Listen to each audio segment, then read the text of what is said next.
Want to use a PGR in your cereals but have no time for a separate pass? Manipulator PGR can be applied as early as one tiller. Just add it to your herbicide to reduce lodging, increase harvest efficiency, and maximize yields. Talk to your retailer for more info and to confirm acceptable tank mixes.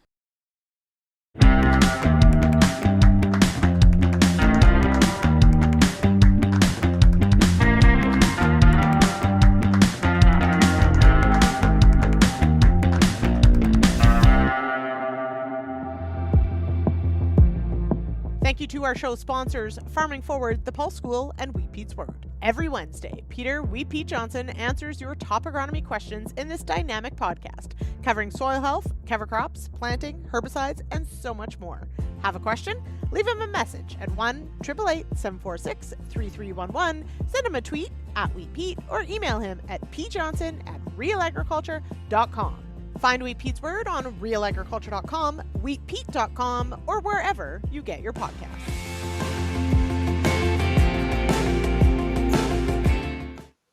Hello, everyone. Welcome to the Agronomists. I am your host, Lindsay Smith, and I am super excited about tonight's chat and really thrilled with the guests we've got lined up. But of course, before we get there, thanks to everyone who's already there in the chat. Good evening to all. Let us know where you're joining us from, what things are like where you are. And if you collect those CEU credits, make sure you head on over to realagriculture.com/agronomists tomorrow. Let us know you took in the program. We'll get you those CEU credits as well. And of course, hello to everyone joining us from RFD TV Canada. Wonderful to see everyone. It is, I wish for Ontario anyway, it was under potentially better conditions as far as planting goes. But we're going to talk about that in just a minute. So tonight's topic, we are going to talk about zone management. We're going to talk about variable rate, where it makes sense, how to make those decisions, and so get those questions ready. Joining me for this conversation, we've got Wes Anderson with Croptimistic Technologies and Johanna Lindeboom with Clark Agri-Service. Welcome here, Wes. Hello, Johanna. Good evening. Hi. Okay. I'm just going to send a shout out to Wes for joining us from Australia. This is the second time we've had someone coming from very far away. The first was New Zealand. Wes joining us now from Australia. So thank you for making time. No problem at all. Thanks for the invite. Yeah. Okay. So Johanna not joining us from Australia. A very soggy Ontario. What are conditions like around you, Johanna? Yeah, so we just had a bit of a thunderstorm this morning, so I think that put a lot of planting ambitions on hold. But it seems like every other day you get just enough to keep you out of the field. We maybe have 20% corn and beans planted, like just on some of the lighter soils in our area, but it's been slow going. Mm-hmm. I know that already there are discussions of the dreaded when do we swap out corn hybrids going around. We are May 13th. I think that if the forecast looked okay, we wouldn't be so panicked, but the forecast does not look so okay for Ontario. So yeah, we'll be exploring that a little bit more. We did have a few people ask, could we make this episode of The Agronomists about that? And I said, no. We're talking about zone management. We'll deal with corn tomorrow. So there, there you go. All right. Now, Wes, you are in Australia. What keeps you busy week to week right now? What's happening there? Oh, actually, a lot of supporting our agronomy team in Western Canada. So our Croptimistic services a large number of acres in Western Canada alone. So we've got a team of over 20 agronomists there, and we just had our weekly meeting earlier this morning for me anyway, to review a few things. And so yeah, just meetings and then talking to her and supporting our partners here. So. Mm-hmm. Kevin wants to know what time it is in Australia. It's mid-morning, right, Wes? Where you are? 10 a.m. here. Yeah. I'm on Australian Eastern Standard Time, so it's 10. Yeah. Okay. I'm not going to pretend to know all the time zones in Australia, so whatever. But yes, thank you. I'm glad it worked out. Mid-morning is not a bad time for the agronomist. So there you go. Perfect. It is the future, though. It is tomorrow. Yes. Okay. Yeah. So tonight we are going to talk about variable rate. We're going to talk about zone management. We've got some great visuals to go with this. We've got some clips as well. Johanna, though, I'll start with you. How much of a role does zone management play year over year? Are you seeing this as something that's becoming more popular year over year with your growers? It is becoming more popular, I would say, and like as new technology comes out, it becomes easier to implement, but it's not being something that's, jumped drastically in uptake overnight, I would say. It's definitely like a slow start, and every year we see a few more people interested in it. Mm-hmm. Wes, you've been at this a while. Have you seen leaps forward? Is it as the technology gets adopted? What does this adoption trend look like? Yeah, I guess for us it's steady. There's been a lot of talk and articles about the poor adoption of variable rate technology and management in Canada. Actually, more than just Canada, it's probably everywhere, even in Australia.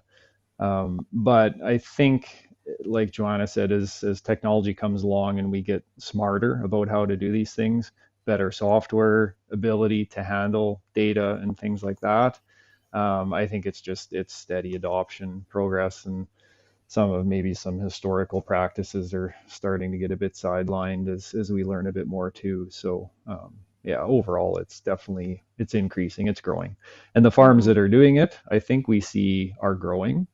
Um, and farms we all know are getting larger and larger, and of course the larger farms tend to be switching out equipment more often, and as that happens they get equipment that's also capable of utilizing the tech, right? So Mm-hmm. So Lara de Mozak joins us in the chat here. Great to see you, Lara. And barriers to adoption. So a great place to start. Johanna, I'll start with you then. As Wes has kind of alluded to, the equipment plays a role. The type of grower you are, what you're interested in, what your goals are trying to do. But what do you see as some of those barriers to adopting zone management or variable rate for some of your growers? I think equipment definitely is a big piece, and not even necessarily what equipment you have, but getting different types of equipment to talk to each other. That connectivity piece is a huge component. And unfortunately, a lot of the systems out there, they have a preference, and you kind of have to be all in with one or two different streams to try and make everything talk together. And if you're trying to adopt zone management across multiple pieces of your farm, then that can be tricky. Uh, Another thing I would say is just, the knowledge of how to get started. I think a lot of people think that it's this really complicated thing and that they have to buy a lot of equipment, but there are ways to get started with zone management that don't require you to buy or purchase anything other than necessarily like the soil sampling and the prescriptions themselves. So I think there's a lot of miscommunication around what all it takes to get started. Mm-hmm. So Warren notes here a backward spring like this one makes zone-based variable rate a challenge, and prescriptions need to be changed at the hardware level to accommodate seed switches. So, I mean, definitely in the planting pass and in the busy seeding season, I mean, we're already stressed. It's a compressed window, especially if the weather starts to work against you. Um, Wes, how much does like the homework that you do in the winter months or the off season, if we'll call it that, how much does that inform, actually applying some of these principles come seeding or planting?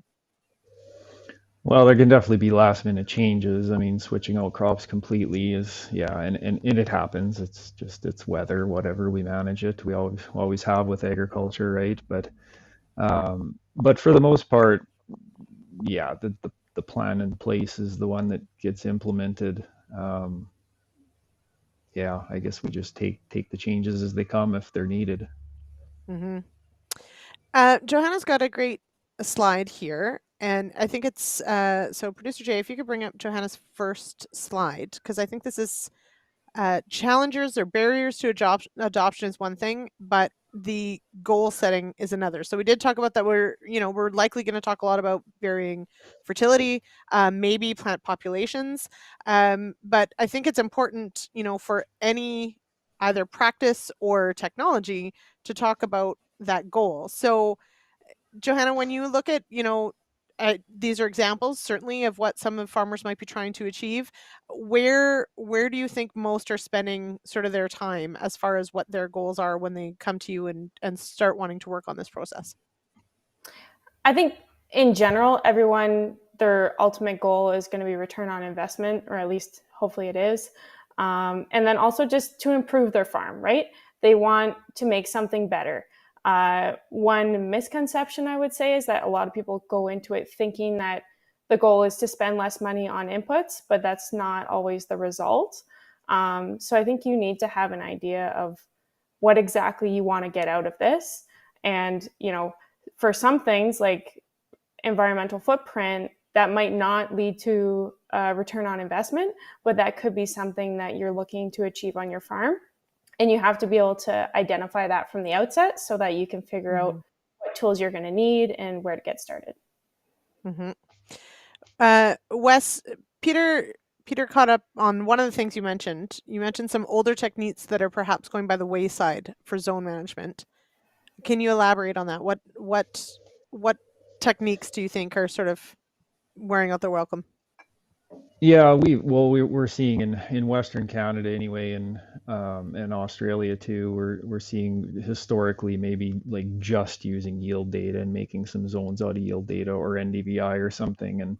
But there's more and more agronomists and farmers realizing, well, hold on, those two areas of the field maybe have yielded the same, but they're totally different soils and totally different response characteristics to inputs. So we have to be careful about, what's the goal, what are we applying first of all, and how do we determine the response to it is whatever we're applying. So if we're looking at applying variable rate lime, we want to identify where is the soil acidic and where is it not. Does it matter if it yields 50 bushels an acre of wheat or 90 bushels an acre of wheat? Not really. If it's acidic, it's acidic, right? It's no different with a lot of the nutrients actually. So the only one that's where yield or the crop demand side of the equation is really important is nitrogen, because that's kind of usually the most limiting nutrient, and has a fairly big impact due to crop biomass and total uptake. So, but we still always need to understand the soil supply part of the equation, and that's where a good understanding of soil mapping and variances in organic matter and topsoil depth and things like that are really, really important.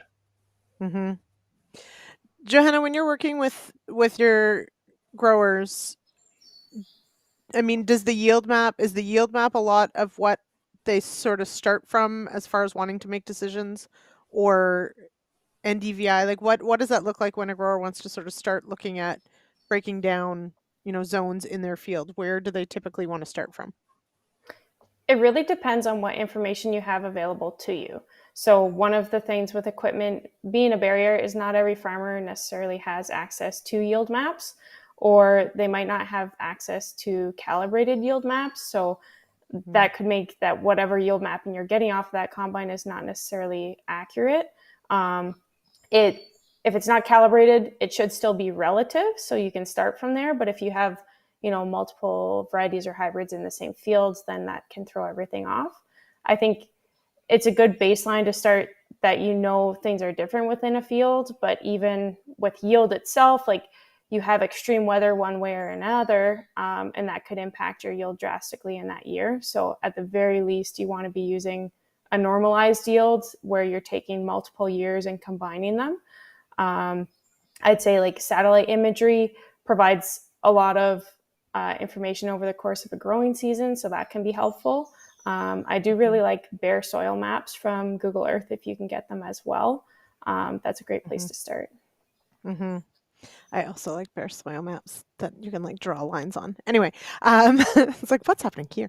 Anyway, so we're going to, and we've got some really great slides from our experts tonight too on sort of how you even start and how you create these zones and how you put them together.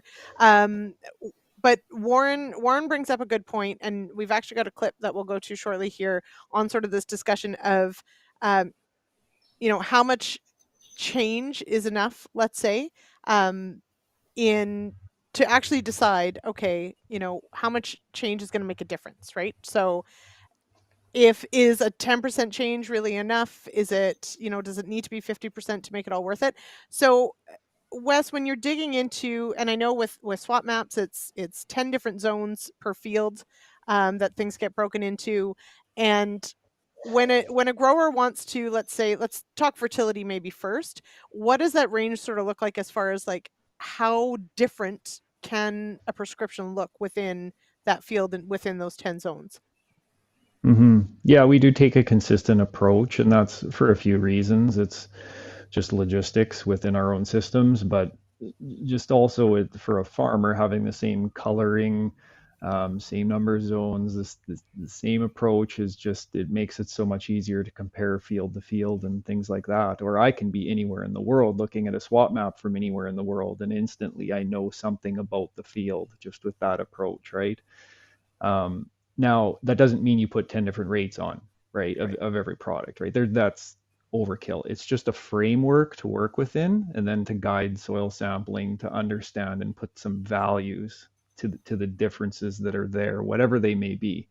Now, I agree, like to Joanna's point, like NDVI or yield data is a good starting point to understand the relative variability of yield or biomass within a field, right? Because if you're seeing a lot of variability, there's probably an indication that there's some variability in some soil property or moisture that's driving that, right? So that's a great place to start. And I always tell farmers, let's start with your worst field, right? Don't start with your best that's just perfect all the time. It's usually the opportunities are with the worst ones that have a lot of that variability and a lot of problems that we're trying to solve ultimately. But even with consistent yields, you can still have parts of a field that maybe are not responsive at all to sulfur or potassium, whereas part of it might be, right? And that's the goal in all this, is to understand and find those areas wherever they may be that aren't responsive, because we're getting a poor ROI. And that's the main goal, right? I mean, that slide that Johanna had was really good. I mean, the purpose is to make more money, right? And along with that usually comes in the environmental benefits, which is great. And you can make money by cutting costs, or you can make money by increasing yield, or often both. So, Both. and Yeah. that's the goal. Yeah. So to that point, Johanna, as you pointed out, you may not overall necessarily change the dollar figure of inputs. You just might put those inputs in different places or for different parts of the field that are actually going to use them versus, potentially not. Absolutely. Yeah. Pete, I love autocorrect. Sometimes he says, are the 10 zones relative to, it is that field, but it autocorrected to feudal, which is amazing. Anyway, so 10 zones are relative to that field. So field to field, the zones might be different. A zone 10 in one field could be clay and another could be muck. So this is, Peter, it's a great question, great clarification. I think anytime we've talked about swap maps, every field gets 10 zones, but a zone 1 in one field is not a zone 1 in another field as far as what makes up that area. But that zone 1 in both of those fields tells you something that's a high producing area of those individual fields, but it doesn't tell you they're both clay. One is not one. Right. Yeah. Yeah, it's relative to itself, I guess you might say. So yeah, so in northern Alberta, there's a lot of peat zone 10s. In central Saskatchewan, there's a lot of saline zone 10s. So we have a way of delineating different soils to different zones. The only thing that's consistent, no matter where you are in the world, and it's no different right here in southeast Queensland for me, is moisture. So we're ultimately delineating by water potential. Zone 1 is the driest. Zone 10 is typically the wettest. Not necessarily plant available water, but water, what I'd call water potential, right? And that's driven by texture or landscape position. Because I would say if you don't understand water, you're never going to understand variability.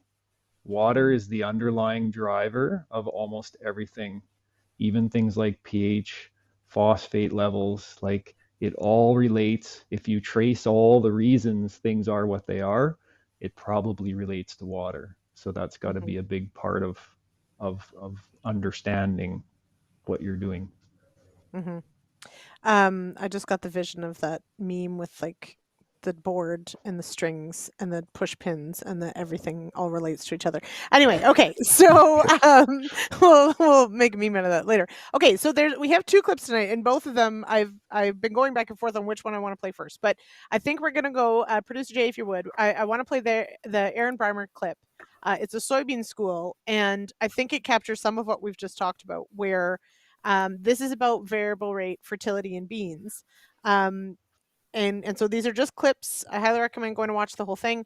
But really does talk about how you have to try and figure out, what a most limiting factor is for those different areas before you can really start to address how you're going to treat them differently or different zones. So, Producer Jay, if you would.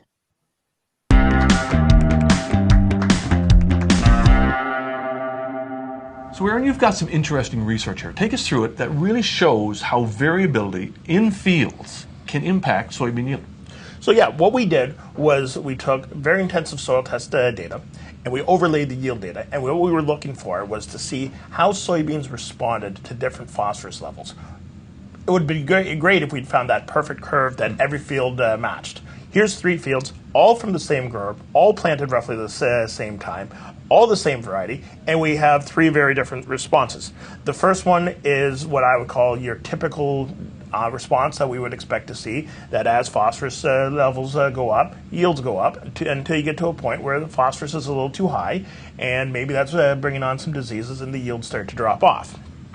And then you've got a field that I would describe as maybe a little bit heavier, a little less drainage, maybe there's a little bit more compaction, and as the phosphorus keeps going up, so do the yields. And then you got these other ones that are the exact opposite, where the highest yields almost seem to come from the lowest phosphorus levels. So you got 3 very different examples, all in the same year, same grower, everything's the same, but you got different responses. This just goes to show that every field is unique. You've got tremendous yield variations across these fields. As you say, 3 fields, same grower. What does this grower need to do to better manage these 3 fields? So what we did was we took the farmer's yield data and we took the farmer's soil data and we created these response curves, not just for phosphorus, but for every nutrient. And then we started looking to see which nutrient was the furthest from their optimum in any part of the field.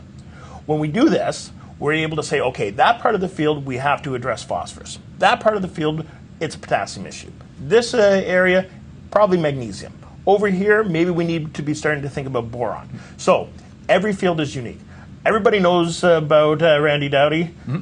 190 bushels? Yeah, Randy, the soybean and corn yield champion over the years from Georgia. So 190 bushels per acre. There's a guy who is babying his soybean crop. And I guarantee you he is treating every field differently. And within every field, he's got different zones. And he knows what's going on. He's tissue testing. He's soil testing, right? He knows exactly how to maximize the soybeans. Yes, he's got irrigation. Yes, Mother Nature helps him out. But he sets himself up to win by making sure that his fertility is addressing exactly what that soybean crop is going to need.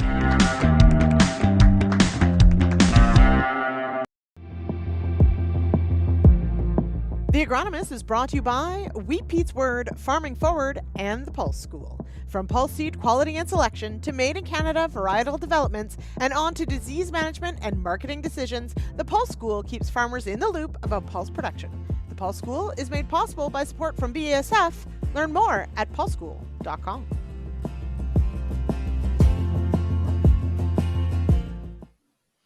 All right, we're back. Okay, so yeah, there's a lot in that soybean school. I highly recommend checking out the entire thing. But it does bring up, this question of knowing your fields and treating every field differently. Wes, as you mentioned, just because you have 10 zones doesn't mean you're going to have 10 different prescriptions for sure. And realistically, Johanna, if you're sitting down with a farmer, I don't think they'd be terribly thrilled if you told them they were going to be doing 10 different rates of nitrogen in a field necessarily, and you're going to go back and evaluate it all. But it does beg the question of, and we've got some examples and some discussion, but Johanna, maybe I'll start with you, and Producer Jay, if you could maybe bring up, I think it's slide 2. Let's talk about setting up some of these zones and creating them. And we've talked a bit about how the swap map does these things. But we know that we're going to use yield maps. Likely, we're probably going to use some satellite data or NDVI, but we obviously are going to do a lot of soil sampling. I really love this visual. This is pretty fantastic of putting things together. So walk us through this, Johanna. why is this such an important thing to understand as to our sampling method giving us good data? Yeah, so I guess first thing, big thanks to the folks at Veritas, which has now become Devron, because they came out with this visual, and I think it's probably one of the easiest ways to understand, why are we trying different intensive soil sampling methods?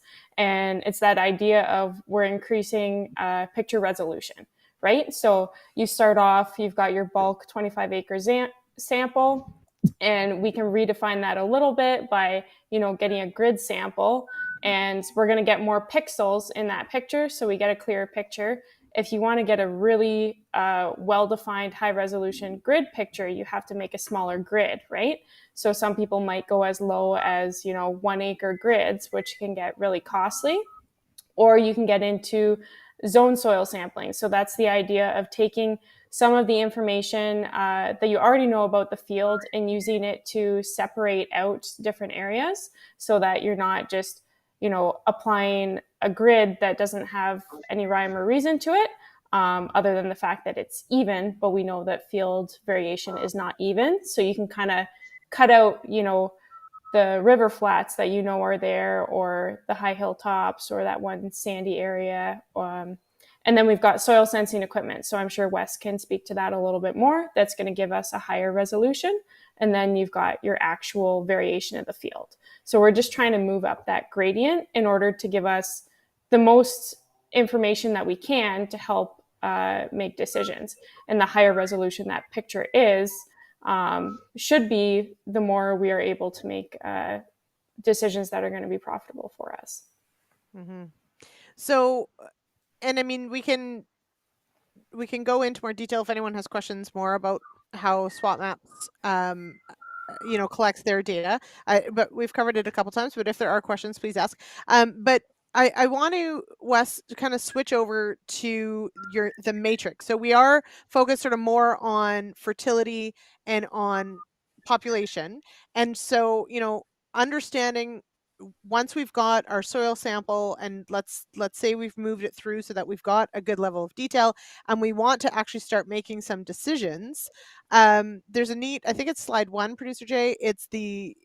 There's a variable rate nutrients matrix and variable rate seed matrix, because I think this is a question that comes up, and we alluded to it earlier, is if I'm going to change something, do I have to change it a lot? Is it worth changing? By how much? And so how do I make that decision? I think on nutrients, we sort of understand it, but I think on population, we struggle with it maybe a bit more. So just walk us through looking at sort of this matrix of making that decision. Yeah, well, these are graphics I use for our internal staff and training our partners too, and understanding our goal with SWOT maps. But and it's different based on nutrients or seed. But the top one is for nutrients, and what we're really trying to do is delineate different areas of the field by both yield potential and fertilizer response probability. Because that's really, it's the fertilizer response probability that drives the return on that application, whatever it may be, right? And the part that surprises people, I think, or they maybe haven't thought about, is that different areas of the field within that same yield potential category might have drastically different response probability. So an eroded knoll that's relatively low yielding might have incredible response to applied phosphorus, for example, whereas a slightly salt-affected depression that's also equally low yielding may not be responsive at all, because there's heaps and heaps of nutrients there because it's all running there with water and historical over application, right? But with seed, on the other hand, we always talk about response to population, right? I think everybody understands, oh, okay, that's a really deep, good, productive soil with good moisture availability. We can really crank the corn population up to 34,000 or something, right? But what we don't think about too is mortality rate, and it's less so an issue with planters, just because planters are so accurate in their depth and emergence and everything. But when we get into air seeding, small grains, wheat, canola, basically every other crop, we can see really, really big differences in seedling mortality across the landscape. So you have to factor that in as well. So we might have a coarse textured soil that doesn't respond very well to high populations of wheat, for example, because it's dry and can only handle so much. But the mortality rate might also be very, very high because of that soil condition. So we don't necessarily want to cut back seeding rate. Right. So this is where it's like collecting good data to understand what you're going to do is really, really important. Mm-hmm. Okay, so we've actually got some visuals because I want to delve into this mortality question a little bit more because I don't know if we talk about this maybe enough, and maybe that's partially because I think we think about this on the corn side or maybe the soybean side, which you're right uses planters, but when we're talking about drills and air seeders and those sorts of things, we can have, especially for something like canola, but even in our cereals, we can have very high mortality rates for a variety of reasons. Producer Jay, I think it's the next one or the one after? That may be Yeah, the which one? next, no. Yeah, the next slide, Producer Jay, if you want to speak to that one, Wes. Yeah, like this is an actual example from the Discovery Farm at Langham where they host Ag in Motion every summer. So just west of Saskatoon. But so the actual seeding rate of wheat is at the top there. So ranging from 132 pounds to 165 pounds an acre, about what is that, 20%, something like that. That would be a fairly common range. Definitely go more than that sometimes. Um, you can see the plant counts there barely, I guess, ranging from 26, almost 27 up to nearly 30 plants per square foot. So there's a pretty good targets for Western Canada hard red spring wheat. And then down below, you can do the backwards math and on what the actual mortality rates were. So you can see those. So much of the field really was in that 10 to 11% only. This was with a Vaterstad seed hawk. But you get into those saline zones in zones 9 and 10 where it spiked up to 36% mortality. And even on this site, there's a sandier zone 1 where it spiked up to 19%. So that's why, there was a higher seeding rate in zone 1, but actually less established plants, which is what we wanted. Like we didn't want a high population there because the soil can't support it or the soil water can't support it.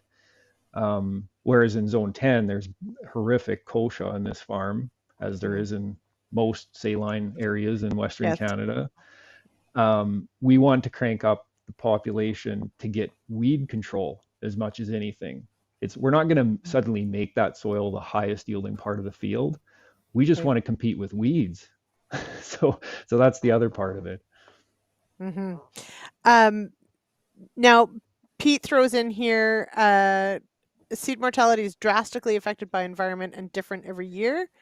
What say you, Wes? Yeah, well, again, we're just trying to improve probabilities, and these trends that we see here are very, very common.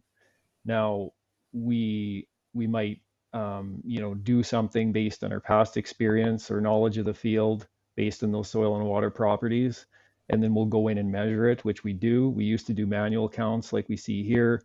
In the next slide, now we're actually using SWOT-CAM to do much higher resolution counts across an entire field. So it's even more data, but much better quality data.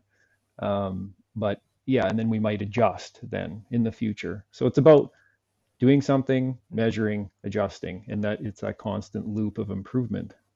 Mm-hmm. Let's go, Producer Jay, if you could, to Johanna's slide 3, to ask this question of what goes into zone creation. And here you have, why does yield get 3 asterisks? I like that. Maybe it only needs 1 asterisk, but it's back to, I would say, what Wes and I were talking about earlier, is it's not the primary factor. It's definitely going to differentiate out areas of the field that are acting differently.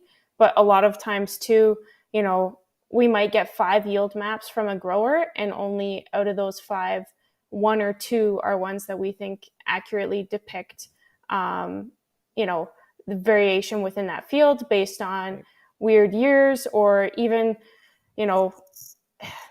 like the yield data is only as good as it is collected. So if you're harvesting a field across multiple days and it's not necessarily clean data, a lot of the times what's coming off the combine isn't always perfect to translate into zone creation. So you definitely have to have multiple layers there, and it's a component, but I wouldn't I wouldn't necessarily make zones solely based off of yield.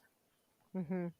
So, yeah, and I think that's the really good point, and that's a really clear explanation of why yield is a factor in the consideration. But realistically, its yield is impacted by so many things that it's relative, perhaps over the field, but it can't be the only driver. So, and again, what makes up yield? And it's really those underlying things like you've mentioned here, or like what SpotMap does with elevation, texture, all of those things. Let's go to the next slide. That kind of gives us some layers, and then some of the factors that influence these things. So, is this a map or is this a field you've actually worked in, Johanna? Because that looks ridiculous. I'll be honest. Yes, so I did not make those zones. That was one of my coworkers. But yes, I have worked in this field. We have actually done some pretty cool trials in here. So, yeah. So one thing here is that's that normalized yield map, right? So that's multiple years, and they're consistent trends that we're seeing from year to year. And then one important thing, like especially in our area, we find that bare soil imagery is really helpful. This is not bare soil, unfortunately. You can see that there's something growing there. But where you see the bottom where it's really dark green, that's actually all river flats. And then there's some eroded knolls as you get towards the road there. And then there's definitely some variations in soil texture and that type of thing. But one thing I did want to mention when you do this, like if you're hand drawing zones with this, there's a lot of pressure to make sure that you are separating the field as correctly as you can, and you're not locked into those being the only zones you can draw for the field. Like if you find that something's behaving differently, you can redraw it. But I'd say there's definitely a margin of human error with this that you wouldn't necessarily see with some of the soil sensing equipment that's out there. But it is a really easy way to start because, you can sit down at a computer and you can get going with it. It is really important to have that grower insight or the boots on the ground component as well, because looking at any of these pictures, you have no idea what the elevation of that field is, right? And you have no idea what, where the grower might have brought in maybe fill at some point, or if they've done alterations to the field or to the drainage that could be showing up. So you definitely have to have that grower component and spending some time in the field to know it yourself. It's not something I would do if I'm, never been to the field before. Mm-hmm. Okay, so producer Jay, can you flip to slide 6 of Johanna's? There's some really great questions in the chat so I want to leave the visual up and we'll come back to this actual example, but I think it's interesting to look at while we sort of comb through some of these things. So Mark asks, why limit your zone boundaries based on water to control potash boundaries, etc.? In other words, and so before that, I think zones need to be fluid or at least have different zones for different layers or nutrients. So Wes, when we talk about SWOT-maps doing 10 zones, again, you don't necessarily treat all 10 of those as 10, right? Like you might combine certain ones into a zone. Yeah, or treat correct. zones the same. Yeah. Yeah, or three or four zones might get the same rate. Yeah, exactly. And they're not really limited. Like it's what we're ultimately making the map based on is the underlying properties that affect water, so texture and landscape position. Now, something like potash or potassium is highly correlated to texture or clay content, right? Because that's the potassium is attached to clay particles. So we'll see sandy soils often more responsive to potassium, for example. But there's the long-term play in that too, is where a sandier soil might be lower yielding in certain environments. And so then there's less long-term removal of potassium. So you have to factor them both, but we're mapping the underlying properties that drive response to those nutrients. Mm-hmm. So, in that response question, that actually plays into Kevin's question. And Johanna, maybe I'll go to you first. How much yield difference is needed to switch to another zone? So I think about this in another way. So we're setting out these maps. We're going to give, maybe we're going to have just 2 different rates of, let's say, nitrogen, but maybe we're going to have 4, depending on the prescription. but how much difference is needed? 10%, 25%? How much savings or an increase in yield is needed to cover the cost of doing all this work and purchasing the tech? This is the ROI question. So how do you approach a question like that, Johanna, as far as, how much difference in a field are you making to really make this mapping and the prescriptions really pay for themselves? Okay, so first thing, I would like to clarify something if we can go back a slide. Just because when we're talking about zones, I think we're talking about two different types. Back one more. Yeah, to this one. Yeah, so if we're looking at the zones in this field, those zones are drawn ahead of soil sampling, right?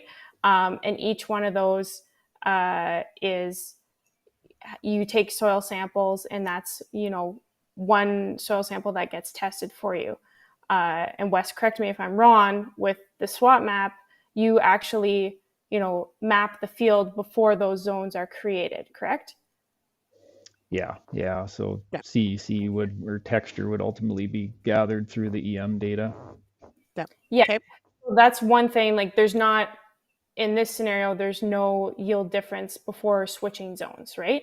And I do think Warren did a really good job of talking about gradual change. In terms of this, I think, your cost per acre for most, like, if you can be gaining yourself a couple bushels, like, you're probably paying for it pretty quickly. The cost of the scripting itself is usually quite low. And even the soil sampling, like, we're soil sampling every 3 years. So if you split the cost over 3 years, it can sometimes be less than a bushel of yield, which you would think is very easily achievable. Mm-hmm. It is a key point in, especially if we're talking about, fertilizer that Warren shares as well, that the script is not, on off necessarily. It's sort of, there is a, a gradualness to it, that you're not going from 200 to 0 necessarily, because we still have to deliver nutrients where they need to go, and it isn't necessarily, I know that when we talk about variable rate fungicide, often it's an on-off kind of decision, but when we're talking about prescription maps for fertility, it's not necessarily so abrupt as that, right, Wes?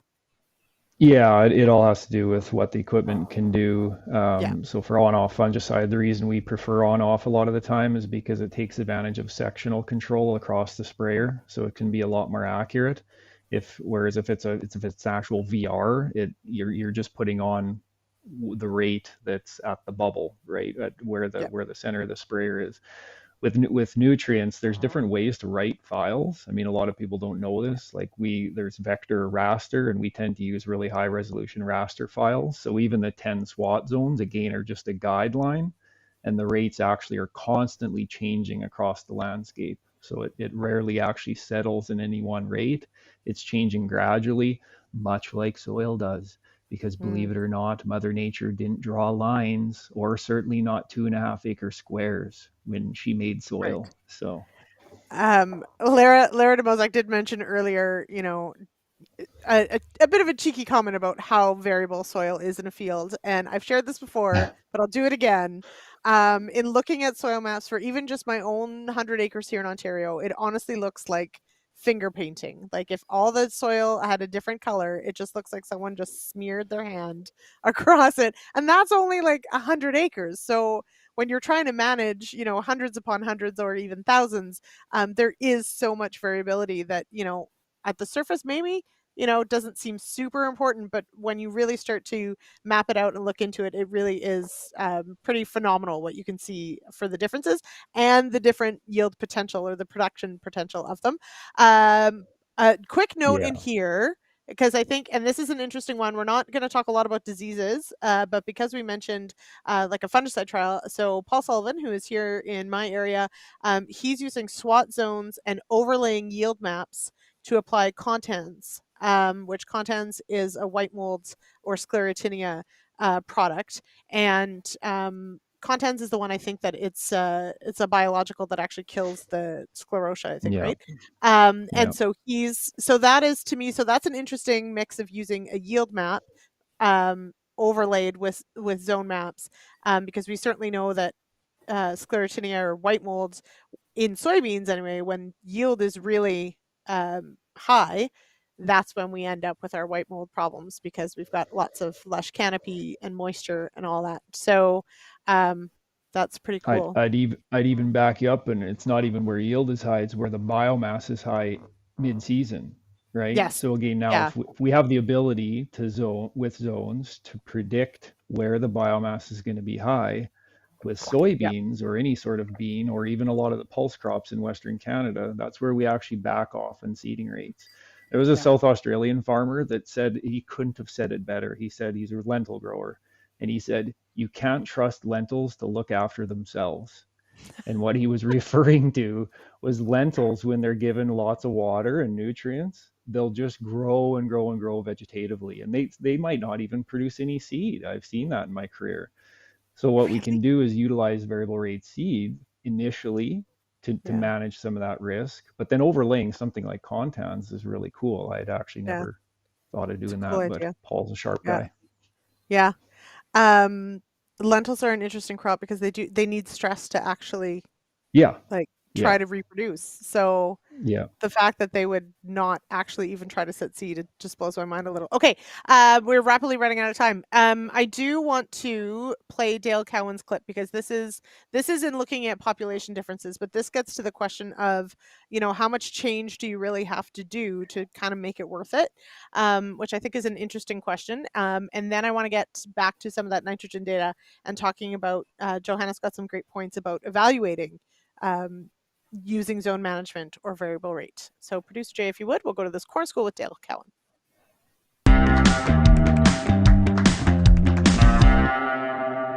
What questions should growers ask when they see this? Well, yield is always a function of crop stress, right? So the fewer stresses a crop comes across, the more yield it should produce. And what you see in the map is a range in yields in that lower left-hand corner. I know for a fact, from having first-hand knowledge in the field, that's a drainage issue. And that's really where that low population image came from. So we had an environment there that we lost some plants due to some pretty heavy rainfall events and some resulting poor drainage. And then we got other areas where we have subtle changes in topography, soil texture, moisture holding capacity, drainage issues. And so you just start to see that natural field attributes start to play on that fixed population. And now I see that I can start relating yield to population and just verify that, just what am I getting for population? And then you also start to understand the characteristics of the hybrid. So when you grow a flex hybrid that has a low population, sometimes the yield at 22 or 23,000 plants per acre isn't much different than the yield at 28 or 29,000 plants per acre, because it has the ability to compensate. So you start to see hybrid characteristics starting to come to light in the field. So, what about variable rate technology here, Dale? Do we see a fit here with this type of field, or with being able to sort of assess and determine that this is what's going on in the field? Well, this is where we are. This is the crossroads with the technology. I have a technology I can buy that'll let me do that, and then the question before that is, well, should I do that? And at what level, what makes sense? Is 2,000, 4,000, 5,000 plants per acre enough of a rate change for me to actually see an impact from a variable rate seeding rate? And what are the hybrid characteristics that go with that? So it really starts to ask a lot of why questions. So the first one is to understand, what have I got right now with my fixed rate? What are the field attributes that are causing this? And then the next question is, if drainage is my issue, putting more plants per acre there may not be the solution to that low population. And the yield wasn't all that, it was lower, but it wasn't a disaster there. So you really start to say that if I don't understand my field attributes and what's causing yield differences or population differences on a fixed rate, then how do I interpret a variable rate application?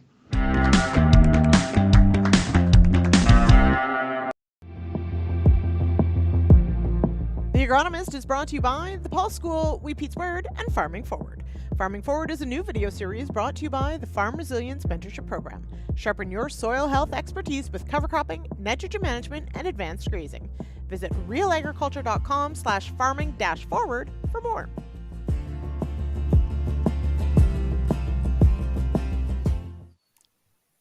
I like our little agronomists that do the thumbs up. Okay, so I think in that corn school, Dale sort of gets to that point, and we've talked about it here as well, that you have to understand first the base reason why a map shows up like it does. So whether that's your yield map or those sorts of things, understanding the actual driver there. And as he points out, you can't really start to vary the population if you don't understand what the impact of varying that population is going to have. I think it's a really key point that you really do need to understand what's actually at a base layer happening.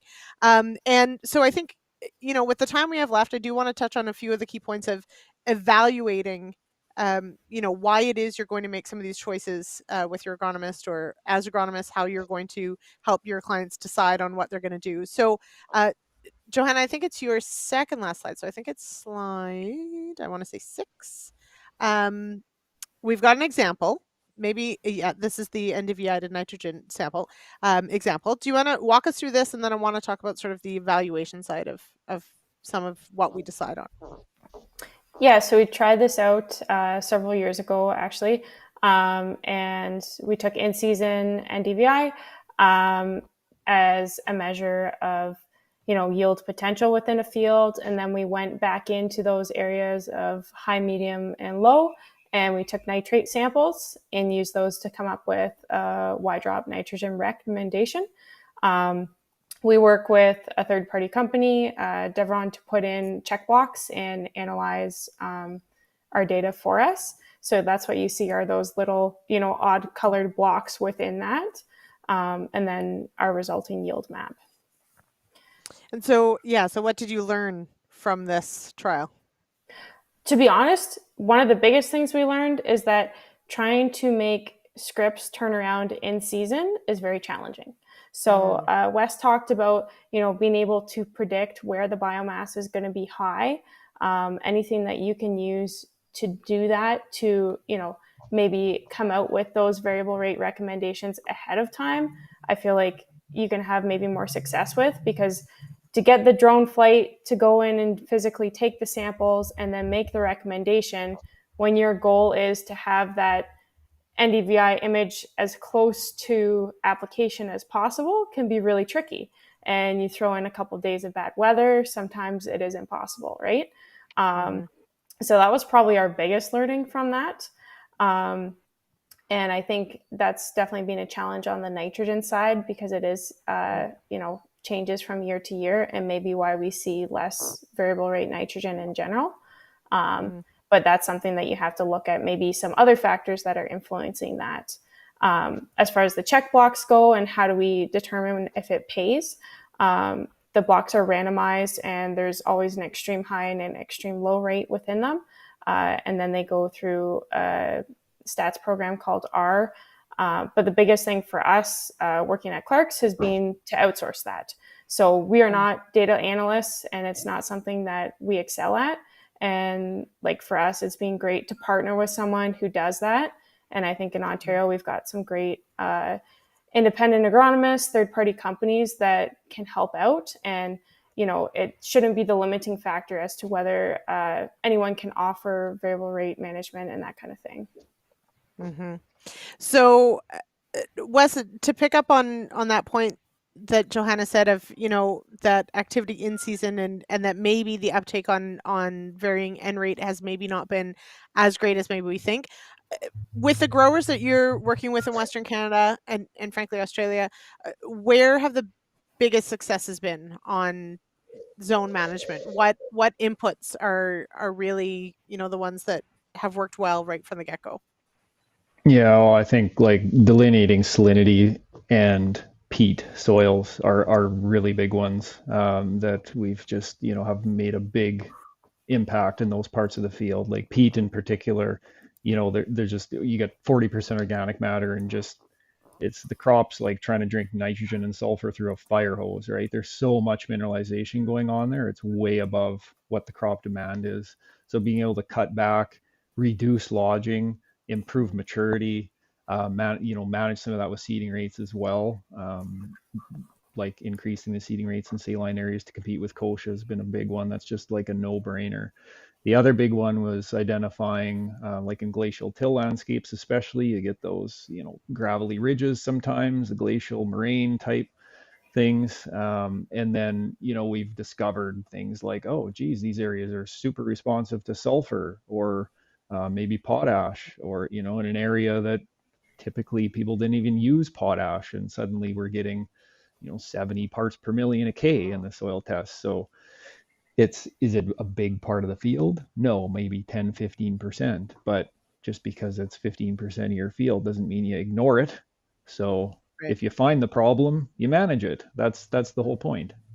Mm-hmm. Okay, Johanna. So Pete agrees that nitrogen is hard to predict. Warren says all roads lead to 160 pounds per acre, and the roads that don't lead to more potash. And then Warren adds, so if variable rate corn seed based on water availability, or if you vary your corn seed based on water availability, then you don't need to vary your nitrogen. What say you? So I think that's a really interesting last comment from Warren. I would love to hear more about it. I would say it is tough to make variable rate nitrogen consistently pay. And probably in a lot of cases, the only time you're going to see a big payment from that is if you have drastic changes within a field, and you're going to see those more on your extreme soil types.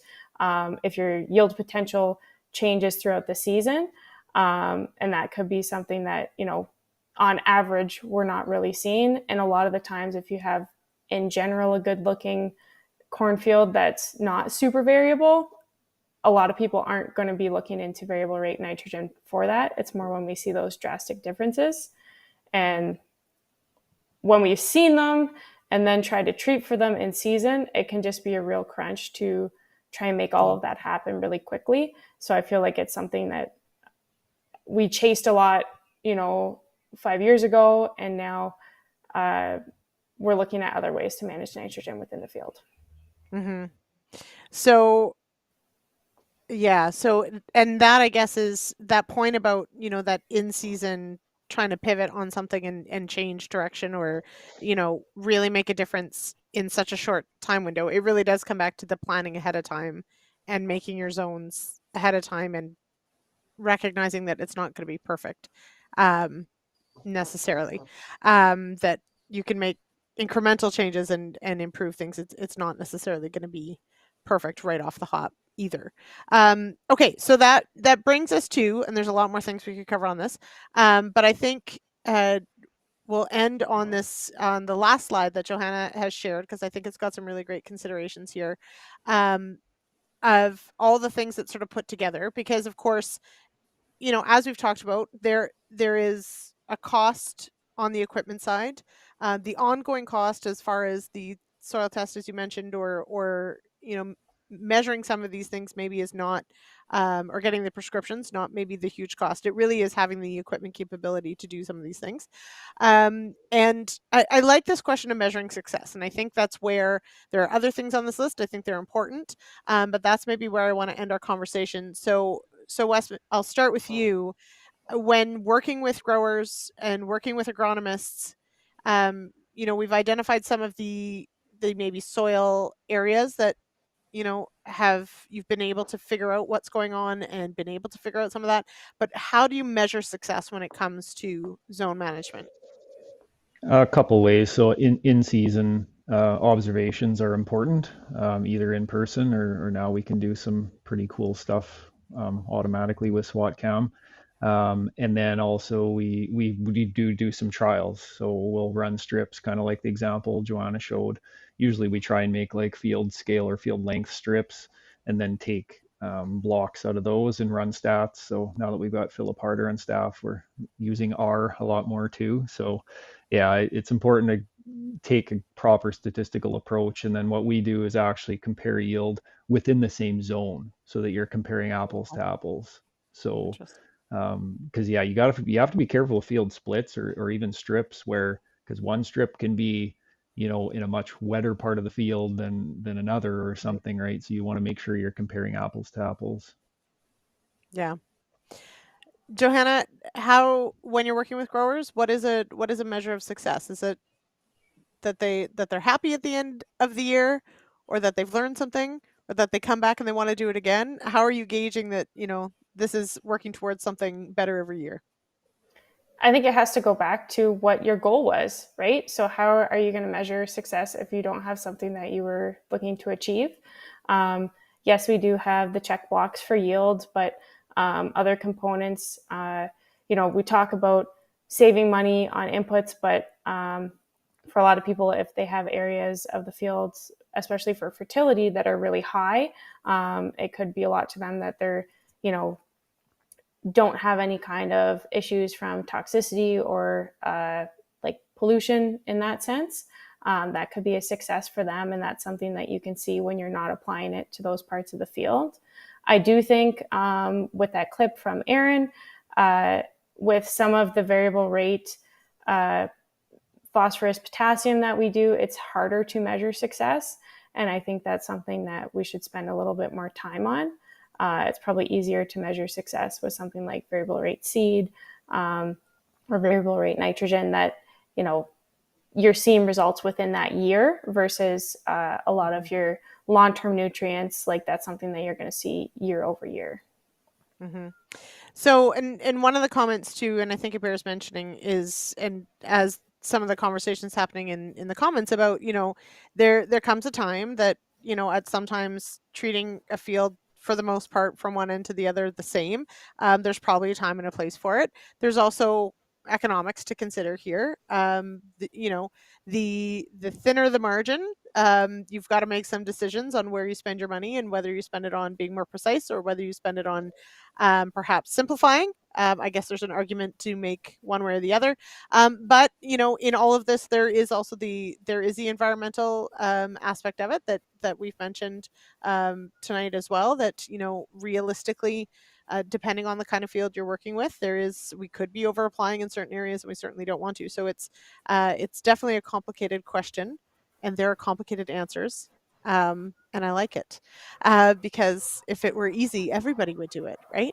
Okay, so but I appreciate all the fantastic questions and insights. I appreciate all the farmers and agronomists sharing. I do also love that we are getting third-hand information being texted in to someone who can't be watching live tonight so that they make it into the comments. That has never happened before, so I really appreciate everybody transferring over. I know it is a challenging planting season here in Ontario, so I know not everybody can make it. And Lara says optimized versus maximized. I like that. We got to think about sometimes optimizing what our inputs as opposed to maximizing our inputs. I like it. Okay, Wes, have a wonderful rest of your Tuesday in Australia. Thank you. Yeah. Thank you. All right. I will. And Johanna, thank you so much for joining us. You didn't have to, but you said yes, and I appreciate it. So thank you. Happy to be here.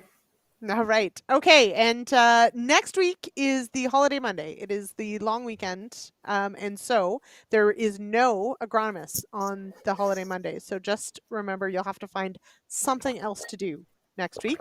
And then Sean Haney is in the host seat for the May 27th show. It's going to be all about using PGRs and what they can do or not do. And so be sure to check that out. We've got some great guests lined up as well. And then I'll be back in the host seat for the June 3rd show. So I'm looking forward to it. And I hope everybody, if you want rain, you get it. And if you want it to dry out, goodness, I hope it does. We'll see you in a couple weeks. Cheers, everybody.